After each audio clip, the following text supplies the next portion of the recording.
আসসালামু আলাইকুম। আমার চ্যানেলে আপনাদের সকলকে স্বাগত।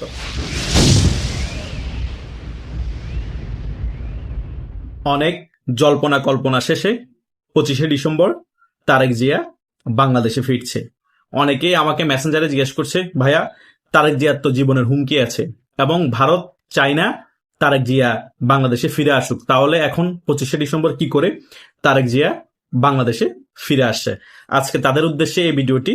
আশা করছি আপনারা সকলে শেষ পর্যন্ত ভিডিওটি দেখবেন, সকল বিষয় ক্লিয়ার হয়ে যাবেন। প্রথমত, এই 16 মাসে ভারত আওয়ামী লীগকে সাপোর্ট দিয়ে চেষ্টা করেছিল সংগঠিত করতে এবং রাজপথে নামিয়ে কিছু একটা করতে, কিন্তু আওয়ামী লীগ যেরকম চিন্তা করেছে ভারত সংগঠিত হতে পারবে ওইরকম সংগঠিত হতে পারেনি এবং আওয়ামী লীগকে নিয়ে বাংলাদেশে কিছু করে উঠতে পারেনি ভারত।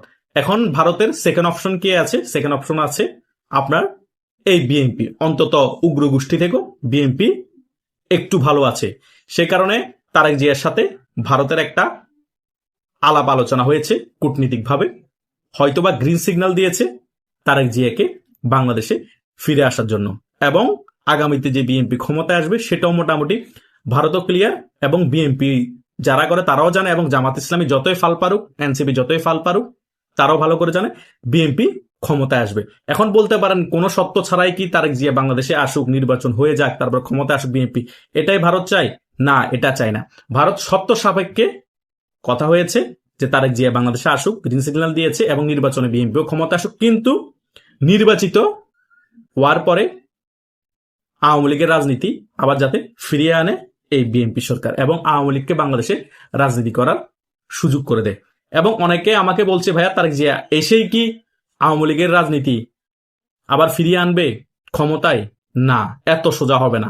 তারেক জিয়া এত বছর দেশের বাইরে, যতই সত্য সাপেক্ষ হোক একটু সময় লাগবে এবং বিএনপি ক্ষমতায় আসার পরে আওয়ামী লীগের উপর একটু ঝড়ঝাপটাও যাবে।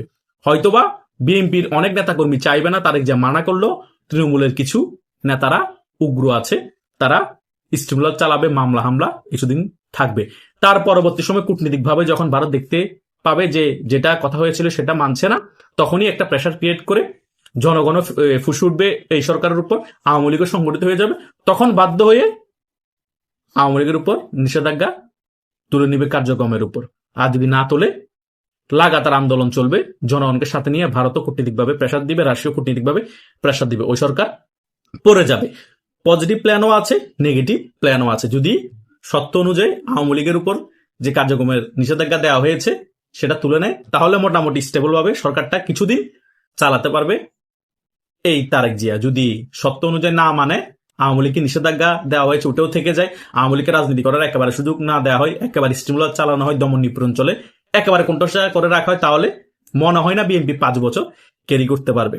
এটাই হচ্ছে মুদ্রা কথা। তাই তারেক জিয়া 25শে ডিসেম্বর বাংলাদেশে আসার পরেও আওয়ামী লীগের উপর যে কার্যক্রমের উপর যে নিষেধাজ্ঞা দেওয়া হয়েছে সেটা তোলা হবে না। আওয়ামী লীগ মোটামুটি শিউর ধরে রাখেন এই নির্বাচনে অংশগ্রহণ করতে পারছে না এবং আওয়ামী লীগের কার্যক্রম নিষেধাজ্ঞা তোলা হবে না। এই নির্বাচনটা হয়ে যাবে। নির্বাচন হয়ে যাওয়ার পরেই হবে মেইন খেলা, যা হবে সেটা। তাই আপনারা নির্বাচন হওয়ার আগ পর্যন্ত অপেক্ষা করুন। যারা আওয়ামী লীগের সমর্থক আছেন তারা হতাশ হওয়ার কোনো প্রয়োজন না। আমি প্রত্যেক ভিডিওতে এই কথাটা কেন বলি, কারণ আপনারা কোনো কিছু দেখে হতাশ হয়ে যান। এখন আবার হতাশ হয়ে গিয়েছে, তারা যে 25শে ডিসেম্বর চলে আসছে, বিএনপি তো ক্ষমতায় চলে আসবে, নির্বাচন তো হয়ে যাবে, আওয়ামী লীগের কি হবে? আরে ভাই, আওয়ামী লীগ কি গণ অধিকার পরিষদের মতো রাজনৈতিক দল নাকি? আওয়ামী লীগ এনসিপির মতো চুনোপুটি রাজনৈতিক দল নাকি? আওয়ামী লীগ হচ্ছে বাংলাদেশের সবচেয়ে বড় দলের একটা। আওয়ামী লীগ বাংলাদেশকে স্বাধীন করে দিয়েছে। 1971 সালের পরে বাংলাদেশের 96% মানুষ বাংলাদেশে আওয়ামী লীগ করতো। কথা বুঝান নাই? সে দলটাকে এত সহজে হারাই যাবে ভাই? আর সে দলের কর্মী হয়ে আপনি যদি হতাশ হয়ে যান, রাজনীতি করার দরকার কি? রাজনীতি যখন করেছেন সাহস থাকতে হবে। হতাশাগ্রস্ত হলেও নিজেকে শক্তিশালী মনে করতে হবে, উজ্জীবিত হতে হবে। আগামীতে কিভাবে রাজপথে নামবেন, সংগঠিত হবে, সেদিকে ফোকাস দিতে হবে। তারেক জিয়া কি আসলো, আবার বিএনপি কি ক্ষমতায় আসলো, সেটার দিকে ফোকাস দেওয়ার দরকার নাই। আওয়ামী লীগ 16 বছর ক্ষমতায় ছিল না, বিএনপি 19 বছর ক্ষমতার বাইরে। একটা বিএনপি আসুক না, বাংলাদেশের জনগণ দেখুক না 6 মাস 1 বছর বিএনপি কেমন চালায়, তারপরে না বুঝবে কত ধরনের কত চাল। 2001 থেকে 2006 সালে শাসনামল আর এখন 2025 সালে শাসনামল পার্থক্য আছে, আর যুগও চেঞ্জ হয়েছে। তারেক জিয়া এত বছর ছিল লন্ডনে, বাংলাদেশের সাথে ওনার খাপ খাওয়া তো সময় লেগে যাবে। দেশ চালানো তো সহজ বিষয় না। বাংলাদেশ থেকে অনেক দিন যাবত তিনি দেশের বাইরে, অটোমেটিক্যালি ভেঙে পড়বে ওই সরকার, বুঝেন নাই? আর জামাত ইসলামী তো পুশিং করার জন্য আছে, তাদের স্বার্থ হাসিল না হলে বিএনপির ডিস্টার্ব করার উপর রাখবে, বুঝেন নাই ব্যাপারটা? এই হচ্ছে যে বাস্তবতা। ডাইলে চাইলে খিচুড়ি হয়ে যাবে, বুঝেন না? জগা খিচুড়ি হয়ে যাবে বিএনপি সরকারটা। তারা জাতীয় সরকার করতে চাইবে, এটা করতে চাইবে, সেটা করতে চাইবে, পরে দিয়ে কিছুই হবে না। পরে দিয়ে জনগণ রাস্তায় নামে বলবে এই সরকারটাকে হটাও, আওয়ামী লীগকে রাজনীতিতে ফিরিয়ে আনো। আওয়ামী লীগকে রাজনীতিতে ফিরিয়ে না আনলে রাজনৈতিক ব্যালেন্স থাকবে না। এরা চুরি ডাকারি চামারি করে পুরো দেশটা ধ্বংস করে দিচ্ছে, চাঁদাবাজি করছে, নিজেরা মারামারি করে মরে যাচ্ছে, জনগণের দুর্ভোগ হচ্ছে। অটোমেটিক্যালি জনগণ প্রত্যেক যেগুলো বলা শুরু করবে, থামাতে পারবে না তো। এখন থামাতে পারতেছে সাধারণ জনগণকে।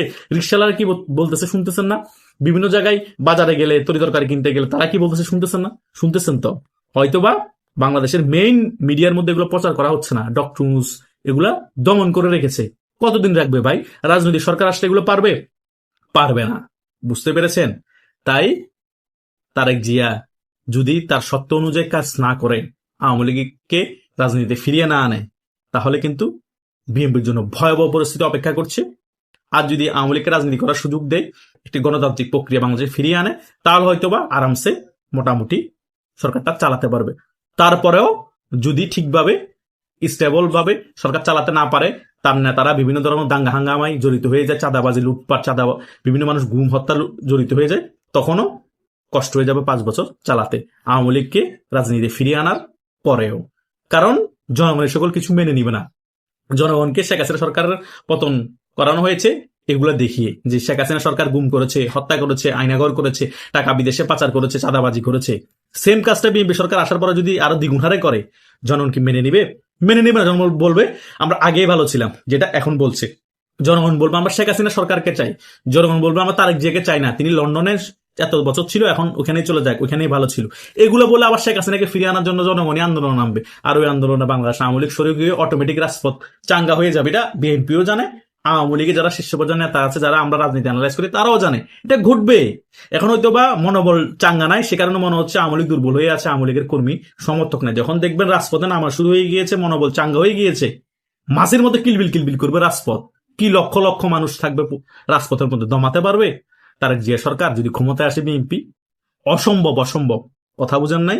আর তখন ম্যাড পুরো পাগল হয়ে যাবে বাংলাদেশ আওয়ামী লীগের কর্মীরা। কারণ তারা এই 17 মাসে যে দমন নিপীড়ন ফেস করছে, তারা এখন ঘরবাড়ি ছাড়া, মামলা ছাড়া তাদেরকে ধরে নিয়ে যাওয়া হচ্ছে, হামলা করা হচ্ছে, তাদের ঘরবাড়ি জ্বালিয়ে পুড়ে ছাই করে দেওয়া হচ্ছে।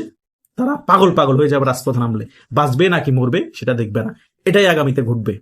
আশা করছি সকল কিছু বুঝতে পেরেছেন, তারেক জিয়া কিভাবে বাংলাদেশে ফিরছে এবং কিভাবে ইন্ডিয়া গ্রিন সিগন্যাল দিয়েছে, এবং বাংলাদেশে ফেরার পর যদি আগামীতে পাতানো নির্বাচন হয়, বিএনপি সরকার ক্ষমতায় আসে, এর পরবর্তী সময় কি ঘটতে পারে। তারপরে যদি আপনাদের কোনো মন্তব্য থাকে, আপনারা কমেন্ট করে জানাতে পারেন। ধন্যবাদ সকলকে।